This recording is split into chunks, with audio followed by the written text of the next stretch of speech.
हाय नमस्कार प्यारे बच्चों, कैसे हो। तो आज हम लोग पढ़ेंगे टेंजेंट्स एंड नॉर्मल। चलिए स्टार्ट करते हैं टेंजेंट्स और नॉर्मल के बारे में। टेंजेंट्स क्या होता है, नॉर्मल क्या होता है, चलिए बात करते हैं इसके बारे में। पहले हम बात करते हैं कोई फंक्शन की। फंक्शन हम लोग मान लेते हैं y equal to F X, कोई फंक्शन है और वो फंक्शन कैसा है, वो कंटिन्यूअस है। क्या होना चाहिए, कंटिन्यूअस फंक्शन है। सपोज कर लीजिए कंटिन्यूअस फंक्शन है और एक जो टेंजेंट्स है वो यहाँ से क्या कर रहा है, टच कर रहा है लाइन। ठीक है, इस पॉइंट पर यहाँ पर एंगल बना रहा है, सपोज कर लीजिए फाई। यहाँ का जो कोऑर्डिनेट है, पॉइंट्स है, वो है x1 y1। ठीक है, तो आप लोगों ने पढ़ा होगा कि टेंजेंट्स क्या होता है। क्लास 11 में पढ़ा होगा कि टेंजेंट जो होता है वो स्लोप को कहते हैं। क्या कहते हैं, स्लोप। स्लोप जो होता है, टेंजेंट्स एक हमारी लाइन होती है जो किसी एक पॉइंट से टच करती है और वो लाइन कितने डिग्री पर इंक्लाइंड है फ्रॉम एक्स एक्सिस, ठीक है, एंड वाई एक्सिस।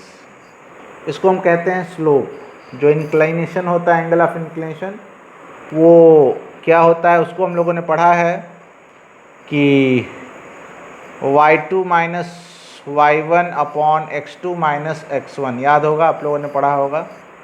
ये स्लोप है, या फिर हम लोग इसको m भी बोलते हैं, ग्रेडियंट भी बोलते हैं। ग्रेडियंट भी इसका नाम है। ये होता है tan थीटा के बराबर, या हम लोग tan फाई भी बोल सकते हैं यहाँ पे, tan फाई।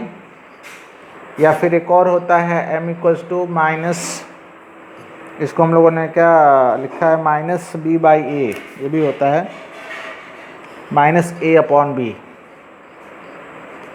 ये आपका एक ए जो a और b, एक्स का कोफिशिएंट होता है, b जो है y का कोफिशिएंट होता है। तो आपने पढ़ा होगा। यहाँ पे हम लोग जो इस लाइन है, यानी कि जो टच कर रहा है, उस लाइन का नाम है टेंजेंट। तो हम लोग इसके स्लोप के बारे में देखेंगे कि स्लोप क्या होता है। तो हम क्या करते हैं, नॉर्मली y का हम लोग डिफ्रेंशिएशन करते हैं, dy बाई डी एक्स। ठीक है, एट x1 एंड y1। तो जब हम लोग फंक्शन का डिफ्रेंशिएशन करते हैं तो उससे हम क्या बोलते हैं, स्लोप कहते हैं। m इक्वल्स टू क्या होता है, इसको हमको नाम स्लोप दिया जाता है, स्लोप। ये इसको हम लोग कहते हैं dy upon D X at x1 y1। ठीक है, तो ये इंक्लिनेशन फाइंड होता है स्लोप से। अब बात आती है कि इस लाइन का जो हम इक्वेशन कैसे निकालेंगे। तो आपने पढ़ा होगा कि अगर कोई लाइन x1 y1 से पास करती है, अगर कोई लाइन x1 y1 से पास करती है तो उसका इक्वेशन होता है, और x1 y1 से पास करता है और उसका स्लोप m है, तो हम लोग लिखते हैं equation of line, equation of line passing through. कहाँ से पास करती है, इसको हम लोग याद करेंगे, passing through x1 y1 and having slope m। तो इसको हम लोग लिख सकते हैं यहाँ पर, इसको थोड़ा सा नीचे कर देते हैं। ये रूल था, आपने पढ़ा होगा, y minus y1 m x minus x1। आपने पढ़ा होगा ये, ठीक है। तो वो m की वैल्यू हम लोग रख देंगे यहाँ पे।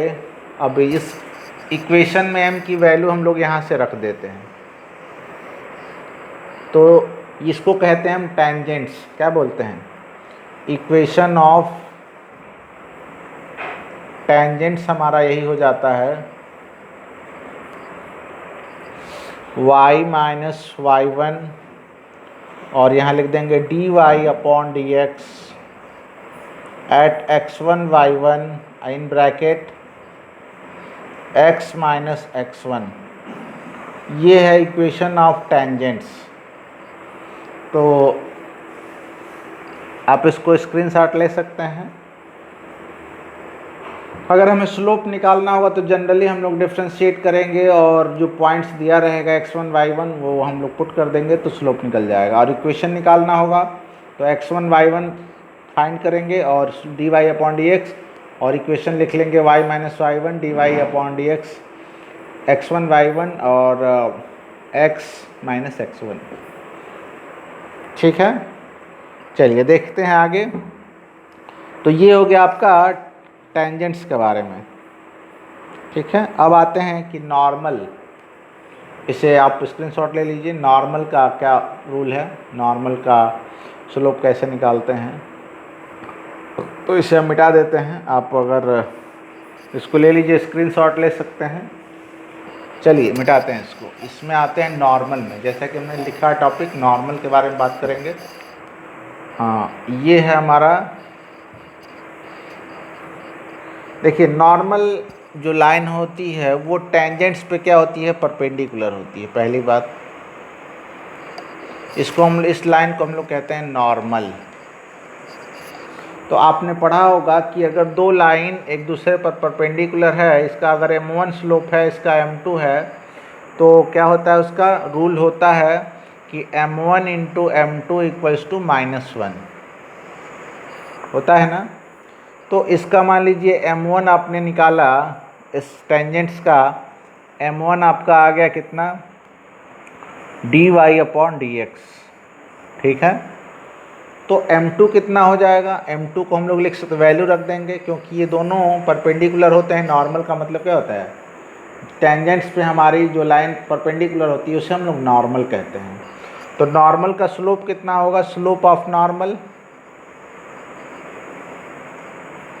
स्लोप ऑफ नॉर्मल हो जाएगा m2 equal to -1 upon m1।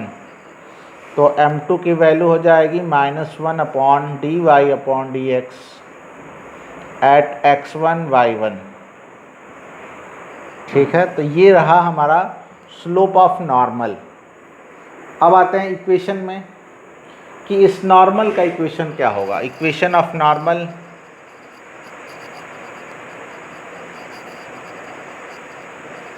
Normal का इक्वेशन हो जाएगा y माइनस y1 और इसका स्लोप, नॉर्मल का स्लोप रख देंगे equals to -1 upon dy upon dx x1 y1 in bracket x minus x1। तो ये है हमारा इक्वेशन ऑफ नॉर्मल। ठीक है, चलिए देखते हैं इसको। आप स्क्रीनशॉट ले लीजिए, फिर इसको थोड़ा सा एलिब्रेशन कर देंगे।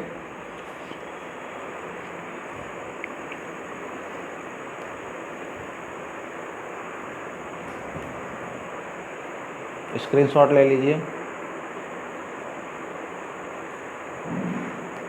आज हमने बताया आपको दो इक्वेशन, एक टेंजेंट्स का इक्वेशन बताया, एक नॉर्मल का इक्वेशन। तो चलिए देखते हैं, इसे मिटाते हैं, फिर आगे लिखते हैं, फिर उसको डिस्कस करेंगे। देखिए, जो हमने इक्वेशन ऑफ टेंजेंट बताया, दो चीज़ बताया इसमें, इक्वेशन ऑफ टेंजेंट, टेंजेंट्स का इक्वेशन बताया y minus y1 dy upon dx at x1 y1 in bracket x minus x1। ये हो गया टेंजेंट्स का इक्वेशन, जहाँ पे आपका dy upon dx slope of the equation है। और इक्वेशन ऑफ नॉर्मल इक्वेशन होता है y माइनस y1, बस चेंज इसका स्लोप ही चेंज होता है, केवल dy अपॉन dx इन x1 y1 पॉइंट्स पुट कर देंगे और ये होता है x माइनस x1। तो ये हो गया आपका इक्वेशन ऑफ नॉर्मल। तो दो चीज़ मैंने बताया, और आगे हम लोग क्वेश्चन लगाएंगे। तो वीडियो बड़ा ना हो, इसलिए नेक्स्ट वीडियो में मिलते हैं। नमस्कार। कैसा लगा आप ज़रूर कमेंट में बताइए कि मेरा वीडियो कैसा लगा आपको। अगर पसंद आया तो आप लाइक और सब्सक्राइब करिए। धन्यवाद।